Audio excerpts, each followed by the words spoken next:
next guest served as a chauffeur to some of the biggest stars, Freddie Mercury, Mick Jagger, Barbra Streisand, Jim Carrey, so many. But it was driving Cher that had one of the biggest impacts on his life. This whole episode is about Cher. I just figured out I look like a super fan with like pictures on my wall at home. It's okay.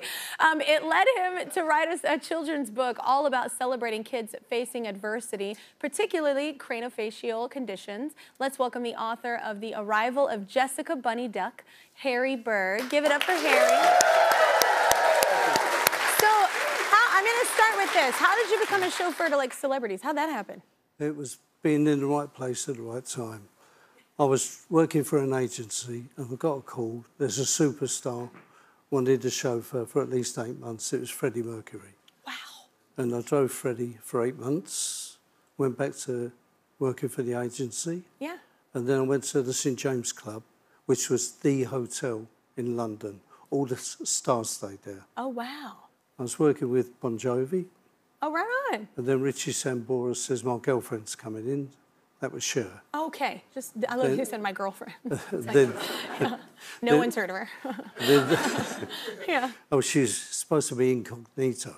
We should come off Concord. Can Cher Top ever hat. be incognito? Like, no, you can't be incognito when you're Cher. Sorry.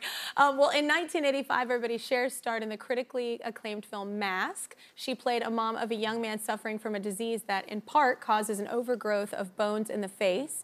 After that, she became a spokesperson for the Children's Craniofacial Association, known as CCA. So she's the one who introduced you, right? Like, kind of educated you on this, right? Yeah, she was doing a concert at Wembley, and she said, there's a coach arriving with some children on. Bring them into the dressing room. Well, I jumped up on the coach, you know, hi kids, and I froze. They was all craniofacial children. Oh, yeah. Oh, wow. And I still feel embarrassed now, but I was totally shocked. And going home in the car, she said, come out to Dallas. She said, we've got a retreat there in June. And I went to Dallas, you know, to see them. Yeah. And I was knocked over, but I was also really upset at the hostility towards them. That's the kindest word I could say. People were so rude, so ignorant about them and taking the mickey out of them. I think having an empathetic heart, having an actual soul that sees more than just the aesthetic, you know? We need that kind of growth. That's why I love this book. So explain the book that was inspired. My granddaughter. Yeah. Jessica, you know, and I was holding her one day and I called her a bunny duck, and I don't know why. I don't either, but I love it, and the little doll is so adorable. My kids are fighting over it right now at my house. But anyway, I copyrighted it, and then I started to write the book, and it was all about someone who's different but beautiful. Yeah. And I'm doing a series of it, and hopefully we're going to let people know. I was telling you, though, my kids, literally, this is no joke, we read it the first time when I got the book, and we were reading it that night. We read every night, and they were so enthralled by it. They loved that the bunny duck was different. Like, all kids see is that makes them special, and that's so beautiful. Like, the children see it like that, and then Cher wrote the foreword in it, I noticed, right? Yeah. That's pretty big. To get her to write the foreword, I was like, oh, that's amazing. That's so cool. I love that you never knew that this would have an impact, and 20 years later, right? This has been 20 years in the making. I've tried to get it done, but people just don't want to know. In England, and the craniofacial children seem to be pushed to one side. Yeah. And unfortunately, I was lucky enough to meet someone called Kelly Clarkson. No, I love it. I know. I'm so glad we were introduced via Craig. I just think it's such a great concept, like, in general, to teach children. Like, you don't have to...